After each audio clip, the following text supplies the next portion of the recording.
Israfil study channel में आपका स्वागत है। आज के इस वीडियो में हम लोग बहुपद का शून्यक निकालना सीखेंगे। इस प्रकार के सवाल हर एक वर्ष मैट्रिक बोर्ड एग्जाम में पूछा जाता है, इसलिए वीडियो को शुरू से लेकर लास्ट तक पूरा देखिएगा ताकि आप अच्छे तरीके से समझ सके। इस बार भी ये सवाल पूछा जा सकता है। तो प्रश्न है, बहुपद 3x² माइनस x माइनस 4 के शून्यक ज्ञात करें। तो देखिए इसका हल, इसे हम किस प्रकार आसानी से हल कर इसका शून्यक निकाल सकते हैं। हमें बहुपद दिया है 3x² माइनस x माइनस 4। इसका हमें शून्यक निकालना है। तो शून्यक निकालना है तो इसे हम 0 के बराबर करेंगे। ठीक है,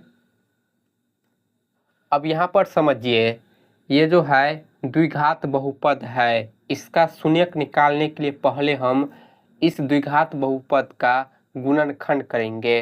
गुणनखंड कैसे करते हैं? तो इस बहुपद के पहली अंक जो संख्या है 3, इससे लास्ट वाली संख्या जो 4 है, इस दोनों को गुना करेंगे। पहली संख्या 3 है और लास्ट में संख्या 4 है, गुना करेंगे 3 चौके 12 होगा। तो यहाँ पर लिख लेते हैं 12। अब यहाँ पर समझिए, गुना करने पर 12 आया है। अब हम इस 12 को इस प्रकार दो संख्या के रूप में तोड़ेंगे जिसे गुना करने पर 12 आना चाहिए। और यहाँ पर देखिए लास्ट में संख्या 4 है, इसका चिन्ह क्या है? माइनस का है। तो उस दोनों संख्या को घटाने पर ये जो बीच में x है, x का मतलब है कि 1x है, घटाने पर 1x आना चाहिए। फिर से समझिए, पहली संख्या 3 है, लास्ट में संख्या 4 है, इस दोनों को गुना करेंगे तो 12 होगा। 12 को इस प्रकार हम दो संख्या के रूप में तोड़ेंगे जिसे गुना करने पर 12 आना चाहिए और घटाने पर बीच वाला संख्या 1 आना चाहिए। तो देखिए 12 जो है 6 गुने 2 होता है, 6 दूना 12। तो देखिए गुना करने पर 12 आएगा, लेकिन जब हम इसे घटाएंगे तो ये 4 आएगा, हमें लाना है 1। तो ये जो है सेटिस्फाई नहीं हो रहा है, यहाँ पर माइनस है, इसीलिए घटाने पर बीच वाला संख्या 1 आना चाहिए।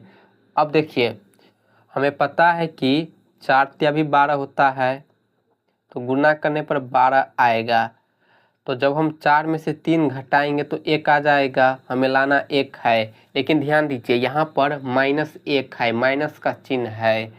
तो हमें छोटी संख्या में से बड़ी संख्या को घटाना है, क्योंकि 4 तिया भी 12 होता है, 3 चौके भी 12 होता है।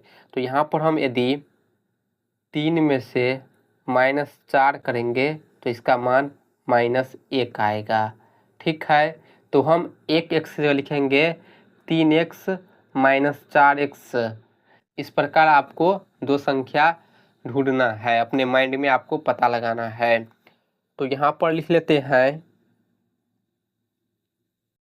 3x² माइनस x की जगह लिखेंगे हम plus 3x minus 4x minus 4 बराबर 0।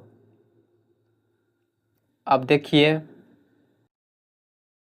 पहले हम इस दोनों को हल करेंगे कॉमन निकाल कर। यहाँ पर देखिए 3x² प्लस 3x है, यहाँ से 3x कॉमन आ जाएगा, तो इस दोनों में से 3x कॉमन आ जाएगा। अब जो बच गया उसे हम छोटा कोष्टक में लिखेंगे। 3x² में से 3 आ गया, x² में से 1x आ गया, तो 1x बाकी रह गया, तो इसी 1x को यहाँ पर लिखेंगे। फिर यहाँ पर प्लस का चिन्ह है तो प्लस का चिन्ह लगा देंगे। 3x में से 3x कॉमन आ गया, तो कुछ नहीं बाकी है, तो जब कुछ बाकी नहीं होगा तो हम 1 लिखेंगे। ठीक है, क्यों 1 लिखेंगे? क्योंकि 3x को जब हम 1 से गुना करेंगे तो 3x होगा, 3x कॉमन आ गया तो 1 बच गया। फिर हम छोटा कोष्टक लगाकर बंद कर देंगे। यहाँ पर माइनस का चिन्ह है तो माइनस का चिन्ह लगा देंगे। अब हम इस दोनों को हल करेंगे, 4x माइनस 4 को, इसमें से भी हम कॉमन निकालेंगे। तो यहाँ से 4 कॉमन आ जाएगा, दोनों तरफ 4 है, फिर x बाकी हो जाएगा तो x को यहाँ पर लिखेंगे।